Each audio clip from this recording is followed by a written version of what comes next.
Chers amis, je vous salue. Je voudrais très brièvement réagir aux dernières déclarations de M. Touré Mamadou, porte-parole adjoint du gouvernement ivoirien, qui s'est vertement attaqué au leader générationnel Guillaume Kigbafori-Soro, président du comité politique, tout à l'heure.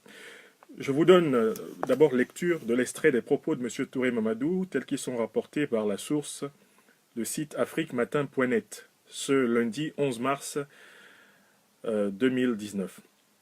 Mamadou Touré dit ceci: « Ne croyez pas en Soro Guillaume, car il n'y a pas de sincérité dans ce qu'il veut vous faire croire. Concernant le président Laurent Gbagbo, quand la procédure va totalement prendre fin au niveau de la CPI, on va discuter pour voir les conditions de son retour dans la quiétude. Le président Ouattara a dit que Gbagbo est son frère, alors n'écoutez pas les gens qui hier ont salué le départ du président Gbagbo à la CPI. Des gens qui sont passés sur des chaînes de télévision étrangères pour dire que Gbagbo doit être à la CPI. Et parce qu'ils ont quitté le RHDP, veulent changer de position. Mais qu'ils sachent qu'on ne change pas de position parce qu'on recherche le fauteuil présidentiel. » Fin de citation.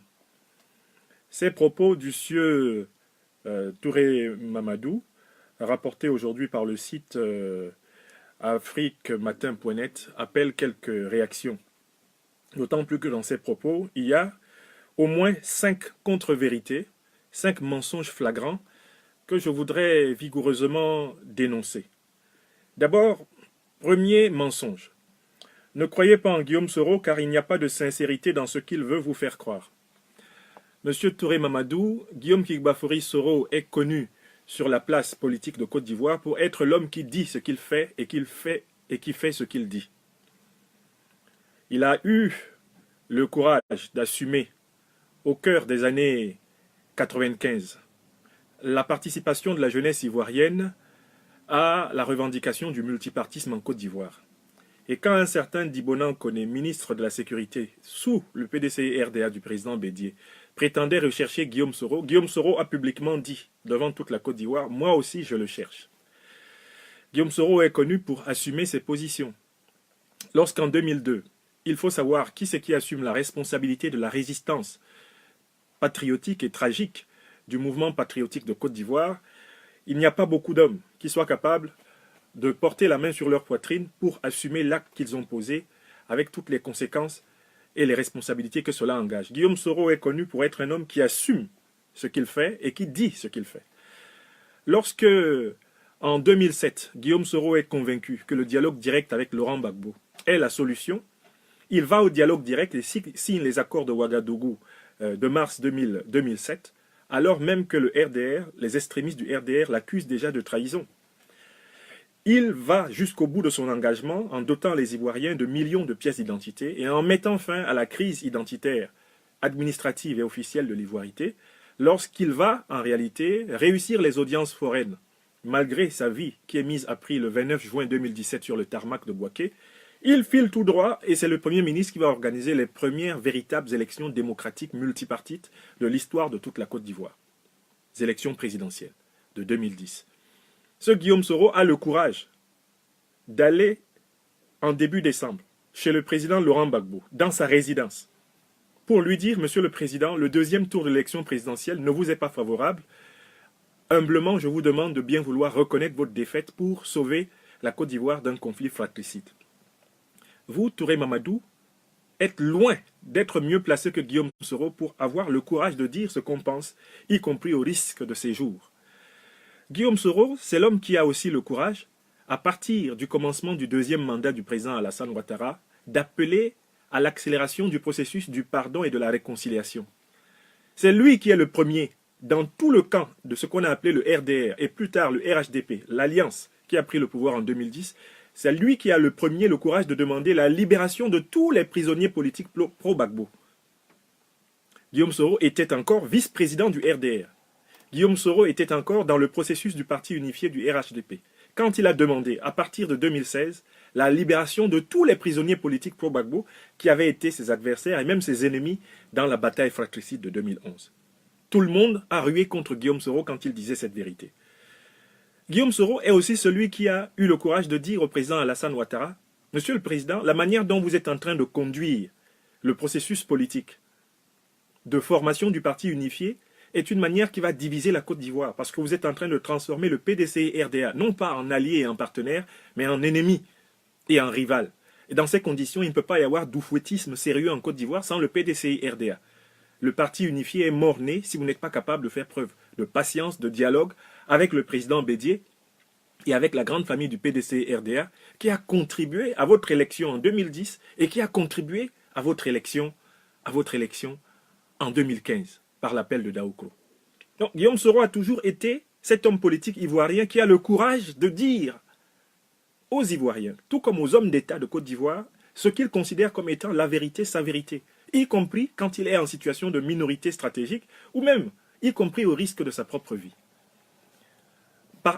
Par opposition, je vous montrerai tout à l'heure qui est le plus grand menteur de l'histoire politique de la Côte d'Ivoire. Maintenant, c'est attesté. C'est le menteur toute catégorie, hors catégorie, le menteur poids lourd. Parce qu'en politique, il y a des menteurs poids légers, il y a des menteurs poids moyens, mais il y a des menteurs poids lourds. Alors, le vainqueur de la catégorie poids lourd, du championnat, du mensonge politique en Côte d'Ivoire, c'est pas difficile à savoir. Il s'appelle M. Alassane Ouattara, président du RHDP. C'est le plus grand menteur de l'histoire politique de la Côte d'Ivoire moderne. Alors, je montrerai pourquoi. Mais je continue. Guillaume Soro a toujours été un homme sincère, parce que c'est aussi lui qui est, de tous les hommes d'État actuellement présents en Côte d'Ivoire, et même hors de Côte d'Ivoire, celui qui a accepté d'aller demander pardon de manière inconditionnelle à tous les Ivoiriens. Il a demandé pardon pour les excès et les débordements qui ont nécessairement eu lieu du fait de la rébellion de 2002. Il demande pardon pour les conséquences fratricides de la crise meurtrière de 2010-2011. Toutes situations dans lesquelles Guillaume Soro ne se battait pas, lui, pour être président de la République. Il se battait pour que la Côte d'Ivoire devienne une démocratie et un état de droit, et il se battait pour que soit reconnu ce qu'il considérait comme l'expression souveraine du peuple de Côte d'Ivoire. Vous, Touré Mamadou, très sérieusement, pouvez-vous dire que Guillaume Soro ne soit pas sincère, alors que c'est lui qui a eu le courage de dire au président Alassane Ouattara, si, pour vous, je suis...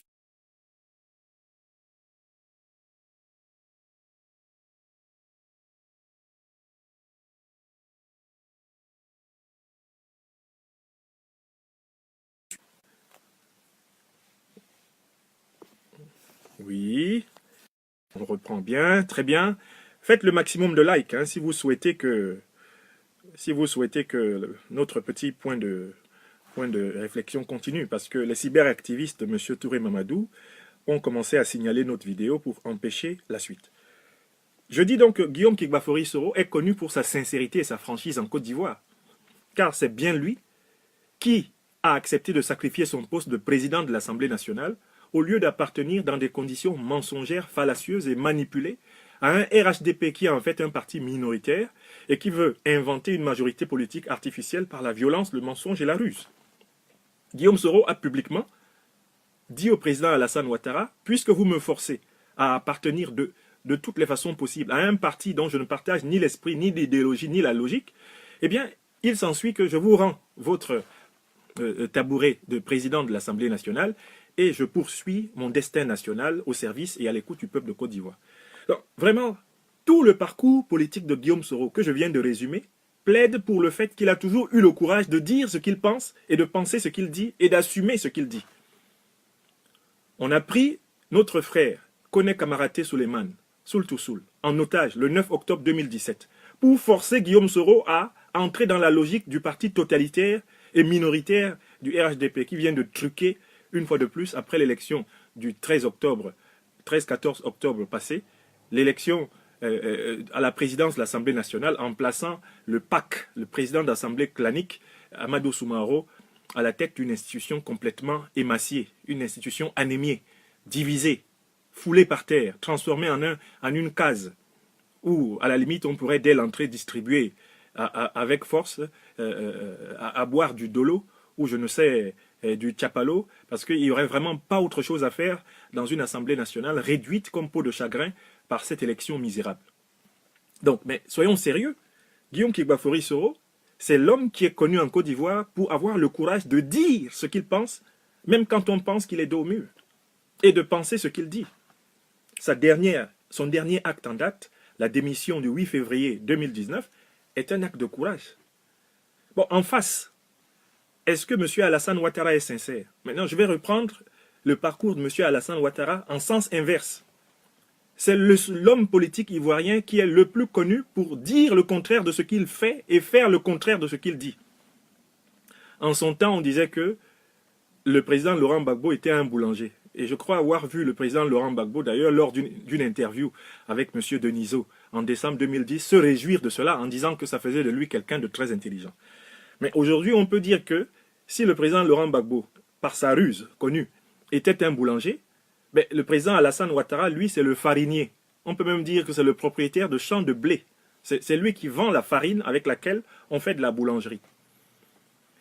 C'est lui qui force le président Guillaume Kigbafori Soro à démissionner au mépris de la Constitution, au mépris du droit et de la séparation des pouvoirs de l'Assemblée nationale le 8 février. Et il court dans les médias pour dire le contraire. Ah non, c'est pas moi, je n'ai rien fait. Dernier mensonge et grand mensonge en date. C'est lui qui, le premier, se précipite pour dire que Guillaume Soro va démissionner, alors que ce n'est pas sa fonction en tant que président de la République. Donc, c'est toujours quelqu'un qui, en dernière date, est connu pour avoir menti. C'est lui qui, pendant l'année 2018, se permet de désavouer le président Bédié dans Jeune Afrique en juin 2018. Il dit qu'il n'a rien promis au président Bédié. Pourtant, on l'a vu à Daoukro le 17 septembre 2014 en train d'applaudir l'appel de Daoukro. Lui, le président Alassane Ouattara. Donc, vous voyez comment c'est vraiment un menteur. C'est lui qui dit que la Constitution de 2016 ne l'autorise pas à être candidat à l'élection de 2020. Il envoie Cissé Bakongo, docteur en droit, il envoie Ouraga Obu, confirmer cette interprétation. Même son ministre de la Justice, Sansan Kambiré, un petit menteur, un apprenti menteur, un menteur ontologique, comme son maître, est envoyé pour dire à l'Assemblée nationale, la vidéo circule, la Constitution de Côte d'Ivoire de 2016, le 8 novembre promulguée, eh bien, ne peut pas permettre à M. Alassane Ouattara, actuellement président de la République pour son deuxième mandat, d'être candidat en 2020. Mais pourtant, c'est le même Alassane Ouattara qui s'est mis à multiplier les déclarations pour dire que la même Constitution l'autoriserait, lui, à être candidat. C'est un président menteur. C'est un président de mauvaise foi. Et je suis en train de reculer pour vous dire comment il ment. Vous l'avez vu le 26 janvier. Se permettre de dire qu'Ahmed Bakayoko est le premier prisonnier politique de l'histoire de la Côte d'Ivoire. Quel historien ivoirien sérieux peut penser que la prison politique a commencé en Côte d'Ivoire avec l'arrivée d'Alassane Ouattara? Bon, reculons toujours pour voir. Voilà un monsieur qui a toujours dit qu'il n'a de près ni de loin jamais été associé à la rébellion. Maintenant, il envoie ses hommes parler un peu partout que de toutes les façons, la rébellion n'aurait pas été possible sans lui. C'est-à-dire qu'au fond, implicitement, il veut assumer que c'était lui qui dirigeait les opérations de résistance sur le terrain pour rééquilibrer le rapport de force politique en Côte d'Ivoire. Mais ça, c'est un grand menteur. C'est un très grand menteur. Et puis, n'oublions pas les mensonges sur son propre parcours de vie.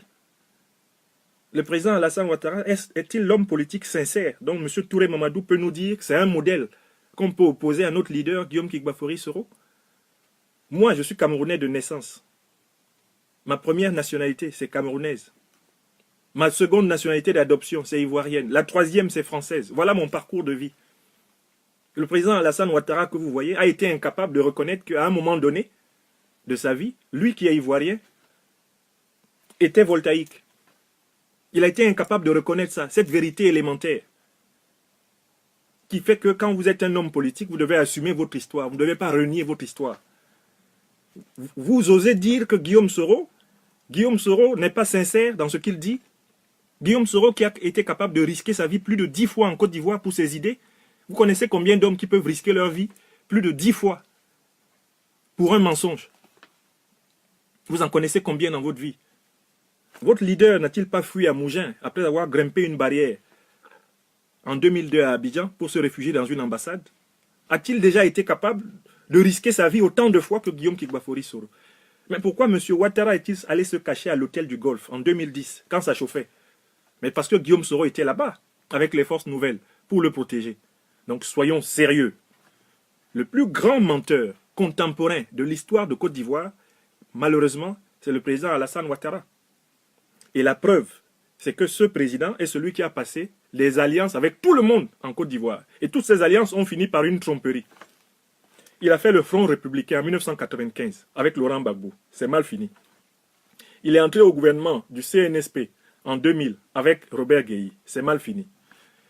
Il est entré en alliance en 2005 avec le président Henri Konan Bédié dans le cadre du RHDP. C'est mal fini.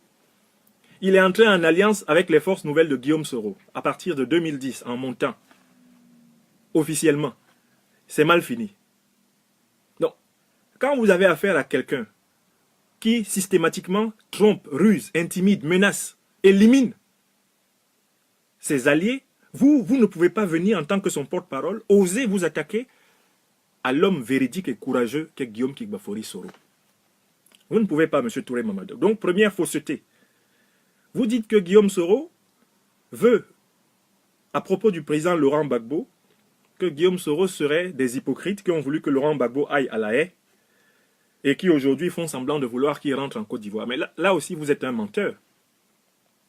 S'il y a un homme qui a veillé à la sécurité personnelle de Laurent Gbagbo, cet homme s'appelle Guillaume Kigbafori Soro. C'est dans la résidence de Guillaume Kigbafori Soro à Korogo pendant pratiquement 8 ans. C'est dans cette résidence que Laurent Gbagbo a été gardé en sécurité sur le sol ivoirien après son arrestation du 11 avril. Pourquoi vous ne l'avez pas envoyé à Kong, puisque c'est apparemment là-bas le village de votre président bien-aimé? Pourquoi vous ne l'avez pas envoyé là-bas? Il ne serait pas en sécurité à Kong ou à Assini, si c'est ça son village? Pourquoi c'est à Korogo, là où Guillaume Kigbafori Soro avait résidé? Pourquoi c'est le commandant Fofié, un des comzones les plus importants de la période de la résistance, qui a été chargé de la sécurité de Laurent Gbagbo? Donc c'est bel et bien M. Alassane Ouattara, chef de l'État et chef suprême des forces armées, qui a décidé de répondre et de se soumettre à l'injonction de la CPI de livrer Laurent Gbagbo aux tribunaux internationaux. C'est lui le responsable suprême de l'administration ivoirienne. Là encore, ça confirme votre mensonge. Alassane Ouattara, c'est un chef politique qui n'assume jamais ses actes. Voilà, il est président de la République. Laurent Gbagbo est donc livré à la Cour pénale internationale et maintenant Alassane Ouattara envoie Touré Mamadou dire que c'est Guillaume Soro qui a livré Laurent Gbagbo. Est-ce que Guillaume Soro était le président de la République de Côte d'Ivoire?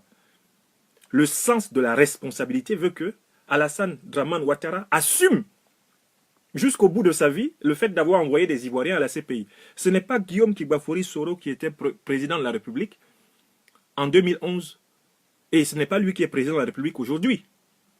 La vérité est que quand l'acquittement de Laurent Gbagbo a été annoncé à La Haye, c'est bien les services de M. Ouattara qui ont mobilisé des avocats pour tout faire pour que Laurent Gbagbo soit bloqué sur le sol européen. Guillaume Soro, ni de près ni de loin, n'a influencé le processus judiciaire à La Haye. Jamais. Donc, vous arrêtez vos petits mensonges parce que ça ne passera plus. Nous sommes organisés pour vous répondre. Vous dites que maintenant le président Ouattara considère Laurent Gbagbo comme son frère. Mais il a aussi considéré Laurent Gbagbo comme son frère en 1995. Il avait considéré Robert Guéhi, qu'il appelait Bob, comme l'auteur d'un bon coup d'État en 1999. Il a considéré Henri Konan Bédié comme son plus que frère. En 2005, ils ont signé un accord. C'était son aîné, son cher aîné. Il a même donné son nom à un pont. Maintenant, il considère, il a dit partout que Guillaume Soro est son fils, parmi les nombreux fils qu'il peut avoir. Donc, lui, il est toujours le frère des gens, mais c'est finalement lui qui se comporte de manière inhumaine envers ses soi-disant frères. C'est celui qui est le dernier à entrer dans le train de la réconciliation aujourd'hui. Qui est l'obstacle à la réconciliation nationale en Côte d'Ivoire et au pardon en Côte d'Ivoire? C'est Alassane Ouattara. Alassane Ouattara est l'obstacle à la réconciliation en Côte d'Ivoire pour une raison toute simple. Comme il veut violer la Constitution pour être candidat pour un 3e mandat en 2020, il a décidé de se séparer de tous ses alliés et même de se mettre à dos tout le peuple de Côte d'Ivoire. Voilà pourquoi il est en train de multiplier des achats d'armes en Côte d'Ivoire pour livrer une guerre contre le peuple de Côte d'Ivoire, pour faire couler le sang du peuple de Côte d'Ivoire, en inventant des fausses divisions entre les Ivoiriens, alors que les Ivoiriens sont capables de se réunir autour de l'état de droit, autour de la loi juste. C'est ça qui est la vérité.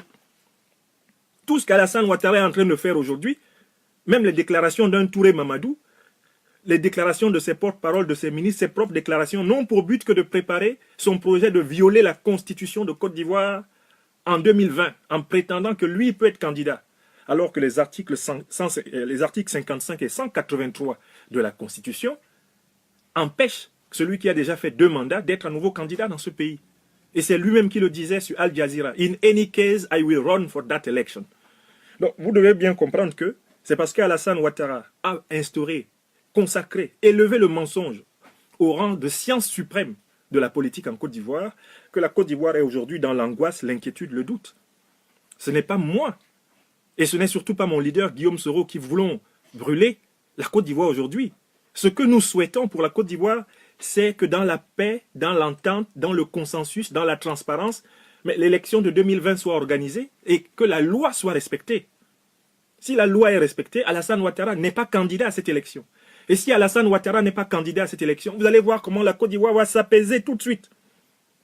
Si Alassane Ouattara n'est pas candidat à l'élection de 2020, toute la Côte d'Ivoire va s'apaiser.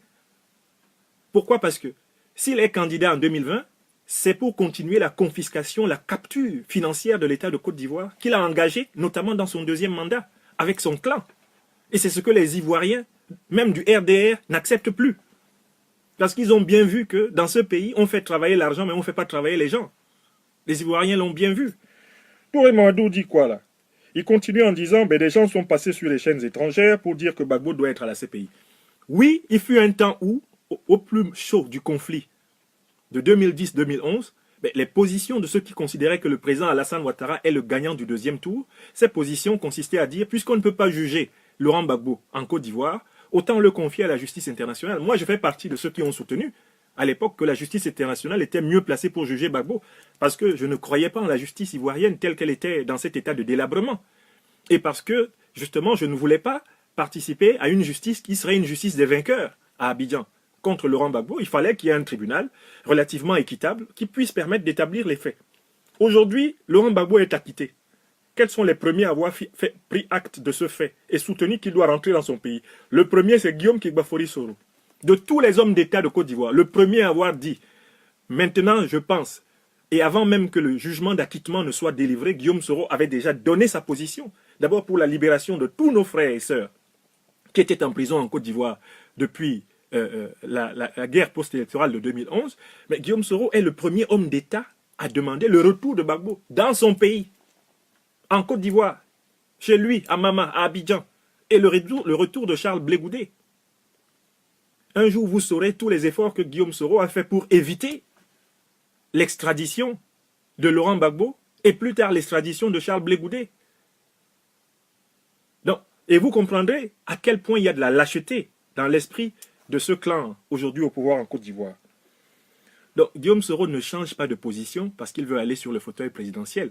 Si Guillaume Soro était un opportuniste, il se serait caché à l'intérieur du RHDP pour attendre qu'à un moment donné, le grand Manitou, le bon Dieu, le représentant de Dieu sur terre, en Côte d'Ivoire, soi-disant M. Alassane Ouattara, veuille bien lui dire à quel moment il peut prétendre à quelque chose de plus dans sa carrière politique. Non, Guillaume Soro n'est pas un opportuniste.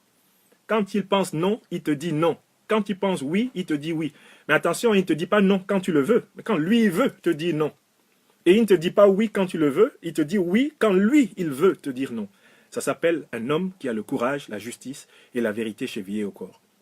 Monsieur Touré Mamadou, toutes vos sorties sur les places médiatiques, et notamment sur les places européennes, seront scrupuleusement suivies et déconstruites à partir de cet instant. Soyez-en certains, nous suivons de près les déclarations de ce clan minoritaire au pouvoir en Côte d'Ivoire et nous nous battrons avec les armes du droit, les armes de la communication, les armes intellectuelles, les armes de la force de la paix, de la force de l'amour, de la force de mobilisation citoyenne pour vous contraindre à laisser la Côte d'Ivoire connaître en 2020 une compétition politique apaisée, une compétition politique consensuelle, une compétition politique conduisant résolument ce pays vers l'état de droit.